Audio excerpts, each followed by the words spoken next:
হুম।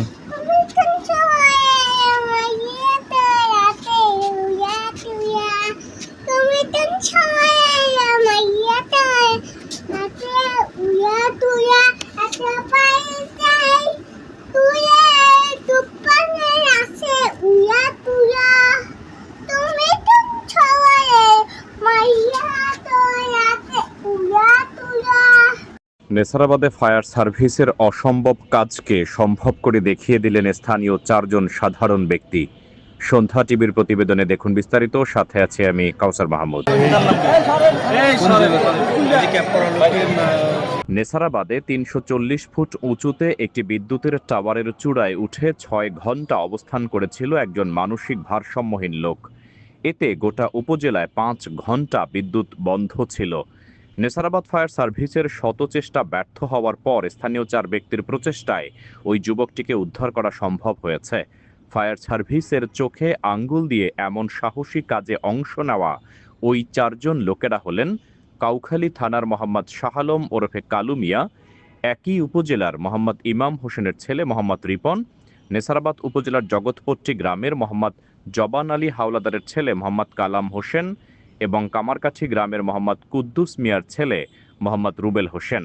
থানা নেসারাবাদ। থানা নেসারাবাদ। কি তুমি এটা উঠছিল, কখন উঠছিল এটার উপরে? অনেক সময়। কত সময়? সকালে? হ্যাঁ। সকালে? দুপুরে খাইছো কিছু? দুপুরে কেন তুই উঠছিলে কেন? ওইটাই তো মাথায় সমস্যা। ওটার মাথায় সমস্যা, তোমার কেটা কইছে? উদ্ধার হওয়া মানসিক ভারসাম্যহীন ওই যুবকের নাম শঙ্কর ব্যাপারী। তার বয়স ৩৮ বছর। তার বাড়ি উপজেলার সমুদয়কাঠি ইউনিয়নের দুর্গাকাঠি গ্রামে। সে ওই গ্রামের মৃত নিকুঞ্জ ব্যাপারীর ছেলে। উদ্ধারকৃত ওই যুবককে এ রিপোর্ট লেখা পর্যন্ত নেসারাবাদ থানার ডিউটি অফিসে রাখা হয়েছে।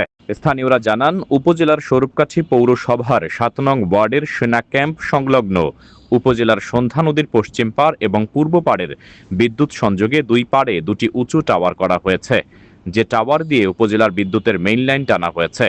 সকালে একজন মানসিক ভারসাম্যহীন ব্যক্তি, যার বয়স আনুমানিক ৩৫ বছর, টাওয়ারের নিচে আসেন। সবার অগোচরে সে টাওয়ারের উঁচুতে ওঠে। এ সময় স্থানীয়রা তাকে দেখে নামতে বললে সে ক্রমেই টাওয়ারের চূড়ায় ওঠে। দুপুর 1টার দিকে উপজেলা বিদ্যুৎ বিভাগ খবর পেয়ে বিদ্যুৎ বন্ধ করে দেয়। খবর পেয়ে নেসারাবাদ ফায়ার সার্ভিস ঘটনাস্থলে ছুটে গিয়ে তাকে নামানোর চেষ্টা করে ব্যর্থ হয়।